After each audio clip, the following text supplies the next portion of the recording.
സൂരജ് എന്ന റിപ്പോർട്ടറല്ലേ? സൂരജിൻ്റെ അഭിപ്രായം എന്താ? അല്ല, ഞാൻ ചോദിച്ച അങ്ങയുടെ അഭിപ്രായം ഞാനും ചോദിക്കുക. അല്ലാന്ന് തോന്നി, അല്ലാന്ന് തോന്നി, അങ്ങയുടെ ഭാഗ്യം അല്ലാന്ന് തോന്നി. അവിടെ മുദ്രാവാക്യം വിളിച്ചവരും പൂരപ്രേമികളാണ് എന്നങ്ങും കരുതുന്നുണ്ടോ?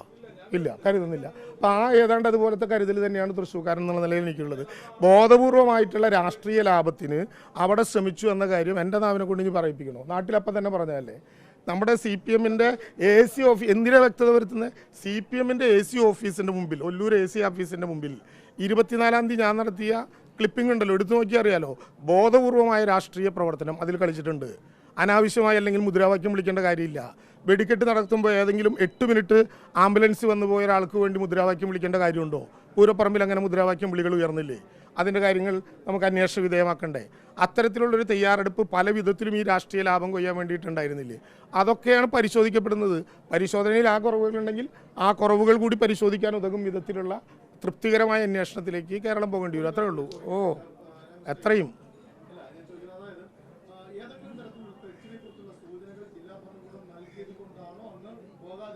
എന്ത് തെറ്റാണ് ഞാൻ പറയുന്നത്? 2 കാര്യങ്ങളാണ് ജില്ലാ ഭരണകൂടം എനിക്ക് നൽകിയത്. ഒന്ന്, മോഡൽ കോഡ് ഓഫ് കോഡക്റ്റ് നടക്കുന്ന സമയത്ത് ഒരു യോഗത്തിൽ മന്ത്രി പങ്കെടുക്കാൻ പാടില്ല ഒഫീഷ്യലായി. അങ്ങനെ പങ്കെടുത്താൽ പിന്നെ സിവിൽ സർവീസിൻ്റെ ഭാഗമായിട്ടുള്ള ഉദ്യോഗസ്ഥന്മാർക്ക് സ്വാഭാവികമായിട്ടും അതിൽ പങ്കെടുക്കാൻ ഉള്ള പ്രയാസം ഉണ്ടാകും. അത് വേണ്ട എന്ന് തീരുമാനിച്ചു. അവരുമായി സംസാരിച്ചു.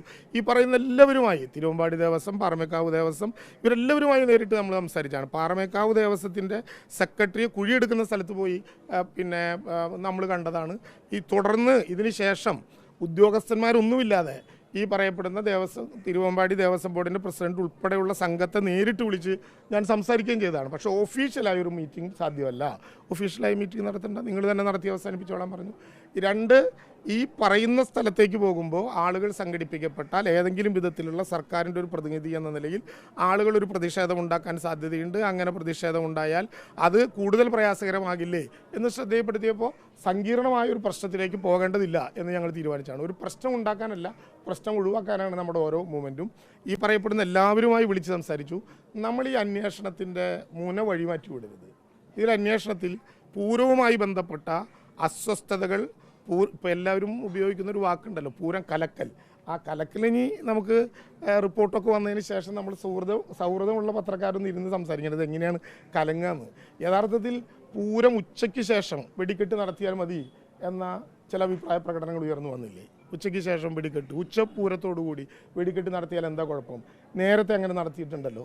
സാധാരണ നിലയിൽ കേൾക്കുന്നവർക്ക് പ്രയാസം തോന്നില്ല. പക്ഷേ ഉച്ചയ്ക്കാണ് വെടിക്കെട്ട് നടക്കുന്നതെങ്കിൽ തിരുവമ്പാടിയുടെ മാഗസിനിൽ ഈ കാര്യങ്ങൾ മുഴുവൻ സംഭരിച്ചു വെക്കണ്ടേ? തിരുവമ്പാടിയുടെ മാഗസിനിൽ ഇതെല്ലാം സംഭരിച്ചിരിക്കുകയാണെങ്കിൽ അതിൻ്റെ മുമ്പിലൂടെ കുത്തുവിളക്ക് പിടിച്ച് പകൽപ്പൂരത്തിന് എങ്ങനെയാണ് ദേവിക്ക് എഴുന്നള്ളിച്ച് വരാൻ വേണ്ടി പറ്റുക? അപ്പോൾ ആചാരലംഘത്തിലേക്ക് പോകും. അപ്പോൾ സത്യത്തിൽ ഇതുമായി ബന്ധപ്പെട്ട് ഉയർന്ന എല്ലാ കാര്യങ്ങളും അന്വേഷണത്തിന് വിധേയമാക്കുകയാണ്.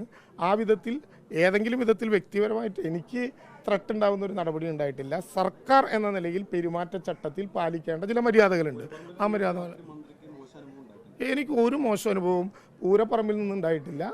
ഈ പറയുന്ന കാര്യം ശരിയാണ്. ജില്ലാ കളക്ടർ ശ്രദ്ധയിൽപ്പെടുത്തി. ജില്ലാ കളക്ടർ നൽകിയതൊരു മുന്നറിയിപ്പാണ്.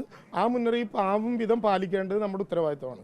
ഇതിനു മുമ്പ് പല ഘട്ടങ്ങളിലും, നമുക്ക് പ്രയാസകരമായ പല ഘട്ടങ്ങളിലും മന്ത്രിമാർ മുന്നറിയിപ്പുകൾ ലംഘിച്ചു പോയതിൻ്റെ വലിയ അനുഭവങ്ങൾ, രക്തസാക്ഷിത്വങ്ങൾ വരെ ഉണ്ടായ വലിയ അനുഭവങ്ങൾ നമ്മുടെ മുമ്പിലുണ്ടല്ലോ. മുന്നറിയിപ്പുകൾ സ്വാഭാവികമായി നൽകുമ്പോൾ നമ്മളതിനൊരു മിതത്വം പാലിക്കുക എന്നുള്ളതാണ് നമ്മൾ ചെയ്യേണ്ട ഒരു പ്രധാനപ്പെട്ടത്.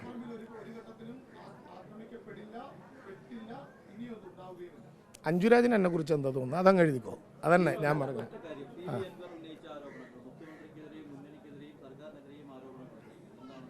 അല്ല, പൊളിറ്റിക്കലായാലോ വിഷയം. CPM-ൻ്റെ സംസ്ഥാന സെക്രട്ടറി തന്നെ ഇന്ന് മറുപടി പറയും എന്ന് രേഖപ്പെടുത്തിയിട്ടുണ്ട്. നേരത്തെ ഇതിൽ നിന്ന് വ്യത്യസ്തമായി ഇന്നലത്തെ പത്രസമ്മേളനത്തോടുകൂടി പൊളിറ്റിക്കലായി CPM അത് ഏറ്റെടുക്കും എന്ന് പറഞ്ഞിട്ടുണ്ട്. അവർ പറയട്ടെ, ഞങ്ങളോടല്ല പ്രത്യേകമായി ചോദിച്ചത്. അവർ പറയട്ടെ. സർക്കാരിനെതിരായിട്ടുള്ള ആരോപണങ്ങൾക്കും മുഖ്യമന്ത്രി മറുപടി പറയും എന്നാണ് ഞാൻ കരുതുന്നത്.